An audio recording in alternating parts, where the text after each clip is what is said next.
Guys, it's Brandon from Falcon on Day 2, and I know I haven't made a video in a while. We have some things coming, some videos. We're trying to get back into it, but this is about Terrence Moore, because he's not a very good media expert, and he's not a good Atlanta fan, because I don't know if he's an Atlanta fan or not. As you can see on his wall, he has nothing about Atlanta back there, so as I said, he works for Sports Illustrated, and he's a co-host on Atlanta Sports Unlimited. Now, in this video, he's going to talk about Kyle Pitts, about the Atlanta Falcons, and a lot of it's just mockery and unnecessary things he does that he thinks is funny or witty, but they're not. And so let's get into the video. Made the Pro Bowl last week as a rookie tight end. See, he's mocking Kyle Pitts for a bit. And this past Sunday, his Atlanta Falcons, they played the pitiful Detroit Lions. But nevertheless, that was the third game in which Kyle Pitts caught enough passes for 100 yards or more. That's something. And here's the other thing, okay? He now has more receiving yards for a season for a tight end than anybody in Falcons history. He's surpassed Tony Gonzalez, who's in the Pro Football Hall of Fame. Yep. And it gets even better for the great Kyle Pitts. You know, he's got more than 60 catches this year as a rookie tight end. He's got, 949 yards, or more than 900 yards receiving out there, too, and which means that he is now the only rookie in the history of the National Football League tight end to have those type of numbers when it comes to catches and receiving yards. Positive. And it gets even better. Yeah, I mean, he's only something like 130 yards or so receiving yards away from owning the NFL record in that regard for a rookie during a given season when it comes to receiving yards. The current record is held by Mike Ditka, who said it back when dinosaurs roamed the earth. Yeah, the but you know what? Hall of Famer. None of this obscures the fact that the Atlanta Falcons made one of the 2 or 3 most boneheaded moves in the history of the NFL draft this past spring when they went with the tight end over the franchise quarterback, Justin Fields. We'll talk more about that in a minute. But first of all, subscribe. Let's be honest. I'm going to skip this because he's going to talk about this thing. But is Justin Fields a franchise quarterback? I don't know. I didn't see enough of him at Georgia. I really didn't see enough of him at Ohio State. He begged to play for Ohio State that year because they were going to lock out last year because of coronavirus. And he pretty much complained like a little girl. And then he gets the starting job after week 4. What has he done? And I know what you're saying.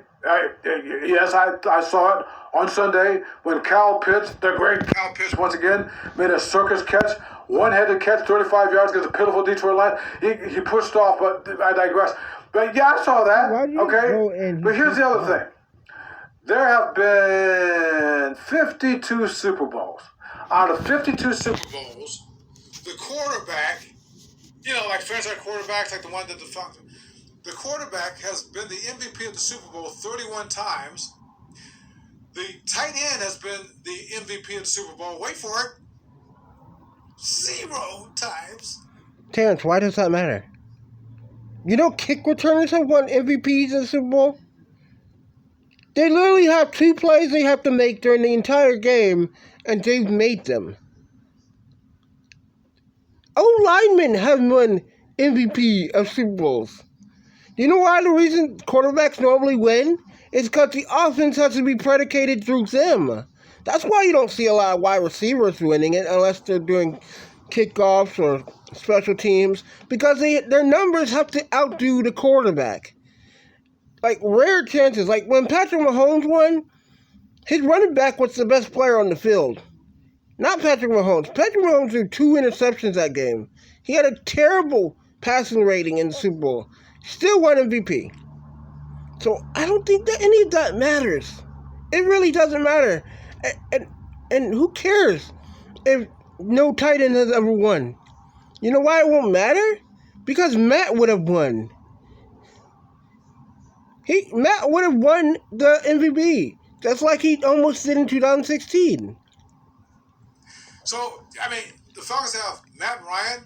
Matt Ryan is a Pro Football Hall of Famer, okay? He took them to their last Super Bowl in 2017 and probably would have won the Super Bowl at the MVP. He would have definitely won the Super Bowl MVP. He had a passing rate of 144.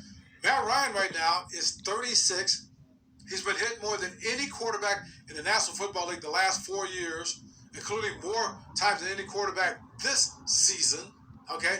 So it would have been so great for him to have a backup behind him. Because this is Wait, but why would that matter?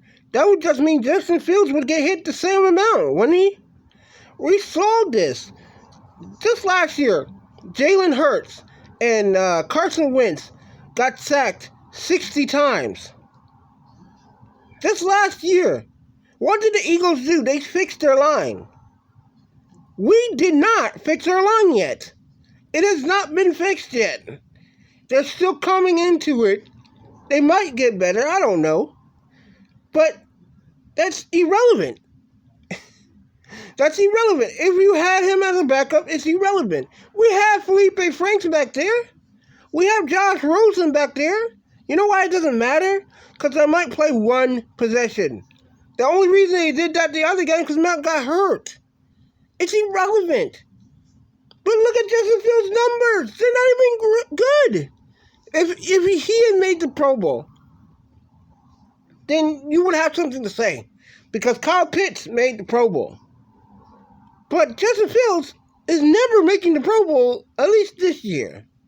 He has like 7 touchdowns, 11 interceptions, and 1,800 yards. That's not starting quarterback numbers. That's actually backup quarterback numbers. That's Cam Newton numbers. Rebuilding you for the Falcons.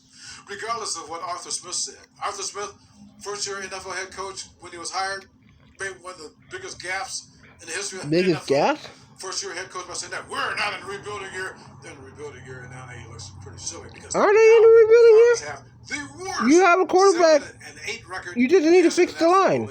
I digress. We'll talk about that another time. And why do they keep saying that? It doesn't matter if you're the worst 7-8, worst 8-7. Doesn't matter because the fact is, you're winning. You can make the playoffs. Why does that matter at all? So let's get back. So Matt Ryan, he needs a backup. Justin Fields, perfect. And I hear what you're saying. You're saying, well, Justin Fields not having the best season right now with the Chicago Bears. No, he has a terrible season. Chicago is where quarterbacks go to die. The last quarterback they had before Justin Fields was Jim McMahon. No, Jay Cutler.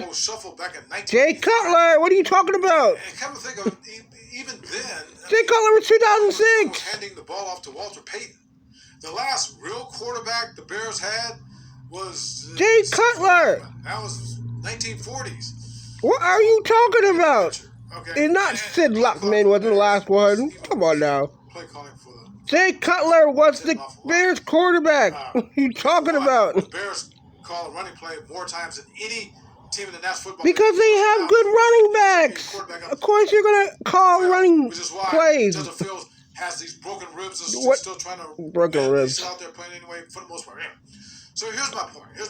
Yeah, what's your point? Bottom line is that the great Kyle Pitts can become greater than Kellen Winslow Jr. and Sr. combined. And that still would not excuse what happened in the 2021 NFL Draft, which was this. This is my falsetto wicked portion with the I don't know. What was he trying to show? But, and no, if okay, let's see. Justin was the 10th overall pick. Matt was the 3rd overall pick. And Kyle is the 4th overall pick. You expect a Hall of Fame career. Is Justin Fields having a Hall of Fame career? Most Hall of Famers don't start bad. If you look at it, most Hall of Famers have a decent first 2 years. 7 touchdowns, 11 interceptions, and 1,800 yards is not decent. That's not Hall of Fame. Look, Matt's numbers as a rookie. I know this off my head. This is how good I am. Okay? He had 16 touchdowns, 11 interceptions, 3,400 yards. Fields isn't even half of that, and he's not even doing good. It's almost the end of the year. There's 2 games left.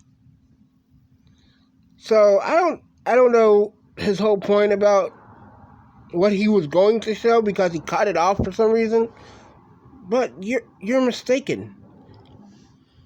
Kyle Pitts is the best person you could pick at that position. He's the best overall player. He ran a 4.4, a 4.6, 40. Like, what are you talking about? Justin Fields hasn't done anything that is good.